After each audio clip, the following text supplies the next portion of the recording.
Tonight we're going to report a story that's almost 80 years old, but it will come as news to most Americans as, frankly, it did to us. This country's most violent race riot didn't happen in Newark or Watts or Detroit. It happened in Tulsa, Oklahoma, in June of 1921. For decades, city officials covered it up.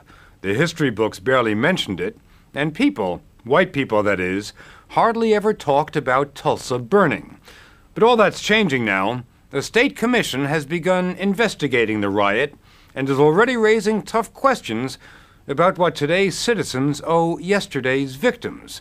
And it's revived memories for George Monroe of a night 78 years ago when his mother saw 4 white men walking up to their house carrying torches. Our mother told us to get up under the bed, and we got up under the bed. We could just see just their feet. They came in and set fire to the curtains, and one stepped on my fingers, and my sister put her hand over my mouth to be sure to stop me, because she could tell I was fixing to holler because it hurt. Monroe escaped with some sore fingers. His home and the rest of Tulsa's black neighborhood, called Greenwood, was burning. Before the riot, 10,000 blacks lived in Greenwood, did business there, prospered there. In fact, Greenwood was one of the nation's most vibrant black communities. But children quickly learned that they lived in a different world from whites. The tracks was a dividing line. Now, every Sunday, we would climb on top of the coal car and throw enough coal on the side of, on our side, and I guess they did the same thing, but every Sunday we had a good coal fight. We would throw at them and they would throw at us. Like a kid's little riot? That's a good description of it, like a kid's riot. That's right. The kids, of course, learned from the adults. There was total segregation, wasn't there? Oh, that was the wonder of it all. After Oklahoma became a state, the first law passed by the Oklahoma legislature was Senate Bill 1 that completely segregated the state. Don Ross represents Greenwood today in the state legislature. He's one of the prime movers behind the campaign to uncover Tulsa's dirty little secret. How old were you when you heard about the riot of 1921? I was 15 and in high school. You hadn't heard about it until you were 15? Never heard, didn't believe it. What Ross heard then is that on the morning of May 30th, a young black man got into the elevator of a building downtown, and that the elevator operator, a 17-year-old white girl, screamed. The Tulsa Tribune, which was the afternoon daily newspaper, printed a fantastic write-up of this event. They had a front-page story that said, "Nab Negro for attacking girl." Within the next hour, there's lynch talk on the streets of Tulsa. Historian Scott Ellsworth has been studying the Tulsa riot for 20 years. It's not just an academic quest for Ellsworth. He was born and raised in Tulsa. So the word of a lynching was out in the streets. Whites started gathering. How were blacks reacting? Great concern. I mean, everybody knew what was about to happen. Many of Tulsa's blacks were veterans of the First World War and armed. A group went to the courthouse and offered to help defend the jail and its black prisoner. The sheriff told them to go home. And as they're leaving, a white man goes up to a tall black vet and says, "Where you going with that gun, nigger?" And the vet says, "I'm going to use it if I have to." The white man says, "Like hell you are, give it to me." A struggle, shot goes off. The worst riot in American history begins. Just about then, as dusk was settling in, Venice Sims was getting ready for her high school prom. Had a beautiful dress, shoes, everything new. And even some borrowed pearls. The seamstress had let me have her borrowed pearls to wear, everything. Do you have a boyfriend? Sure. Secretly. My daddy didn't allow us to court. But I had one. And then you're supposed to go to the prom, and what happens?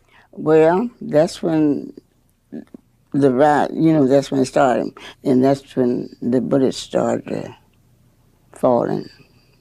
Miss Sims, her family, and many Greenwood residents got out of town during the night. Others stayed and fought, but by dawn, they were overwhelmed. Right before dawn, as many as 10,000 whites descended upon Black Tulsa. Opening fire?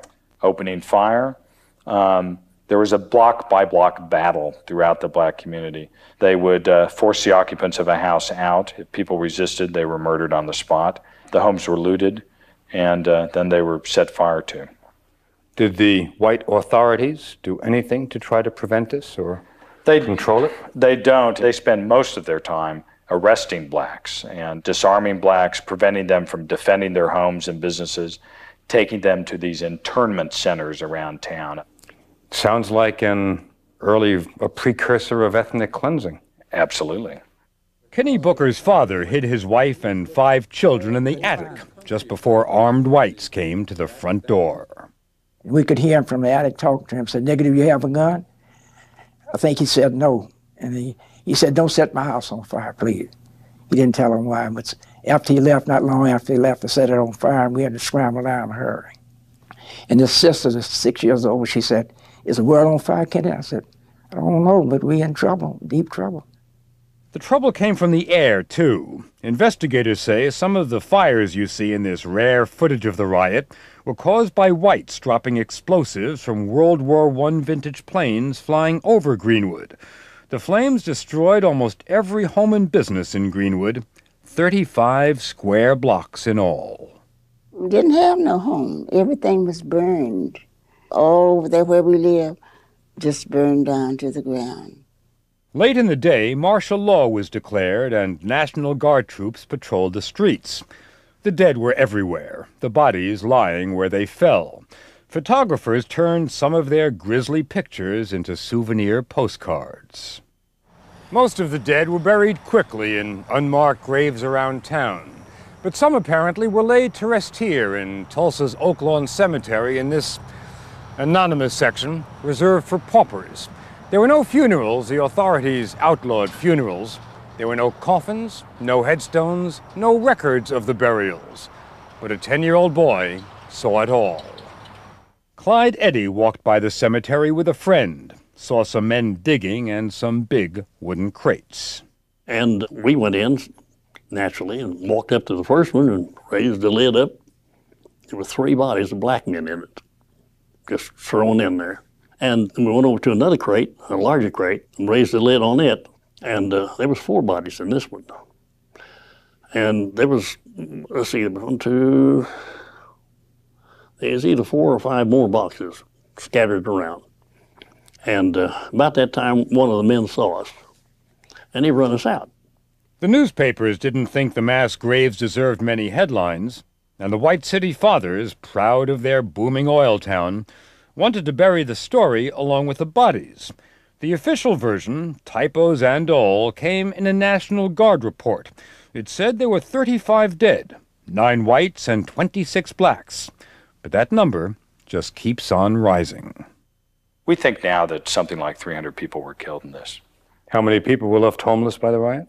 Oh my gosh, 10,000 people were left homeless by the riot. How many of those were white? None. The survivors lived in tents and shacks which they built themselves.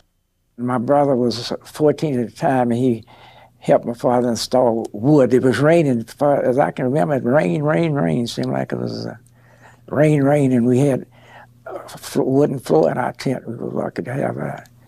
But Tulsa's whites gave them something. Promises. Now, in fact, after the riot, the city's white establishment said it was going to rebuild Greenwood. What happened? They lied. Not a dime. They proceeded to pass a fire ordinance that said, in effect, that you cannot build on property that had been burned. They wanted to starve blacks out of the land. They made it known to all philanthropic groups, we don't want your money. We will take care of our own. And there will be no problem. They spoke. They lied. Courts and insurance companies paid some damage claims filed by whites. All black claims were rejected. A grand jury filed no charges against whites. 57 blacks were indicted for rioting, and in fact, they'd put up one hell of a fight. In my community, among those survivors, they won the riot. They won it.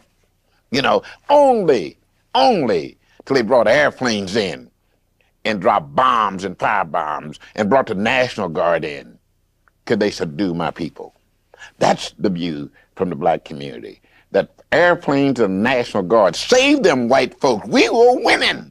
For Ross, setting up a legislative commission to study the riot was a way of keeping that pride alive. Eddie Faye Gates is one of the members. It said history is the lie agreed upon. Well, somebody agreed not to tell the story of the riot in Tulsa. At first, there was denial, you know. It didn't happen. It wasn't that bad. Now, Tulsa and Oklahoma's way past the denial stage. The commission is looking for the truth by looking for the dead. But Greenwood is looking for more than just some unmarked graves. Somebody has to pay when they do wrong. If you don't, if there's no penalty for wrongdoing, there's no incentive for societies to do the right thing. Who should get reparations, the 60 or 70 survivors or the descendants of all the people who were wronged at the time? My wish list, which I don't think we'll ever get, would be that there would be adequate monetary payments to survivors, the living survivors. For the descendants, maybe scholarships for the college-age children of these descendants. The sons don't pay for the sins of the fathers. They pay for only their own sins. State Representative Bill Graves opposed setting up the commission and thinks Tulsa should put the past where he says it belongs, in the past. The statute of limitations is run on the people here involved that were injured. What would you say to one of the survivors who would say to you, lost my home, lost everything my family had worked for? I'd have to tell them that I didn't think they have any right to money from the legislature. This is a tragic thing that happened to them. Tragic things happen to other people that seems unjust to us, yet we have to live with them. What do you think should come out of this? A memorial? I have no problem with a memorial. That these people should be, I think, remembered and honored for what they had to go through. Don Ross says he doesn't need a memorial. He's already got one. His anger. I feel strongly, if I'm ever satisfied with whatever we do, that I will let down some people who educated me in my life and who died angry. I am their living memorial. My anger is. But George Monroe, the kid with the sore fingers, has a longer view about reparations, about monuments, and about everything that's happened and not happened in Tulsa since that dark day in 1921. It's still here, even today in Tulsa, Oklahoma. Segregation is still here. It's still here. But it's loosening up a little bit now. So 75 years after the riot, segregation is loosening up a bit. A bit. That's a good description, just exactly what you said. A bit.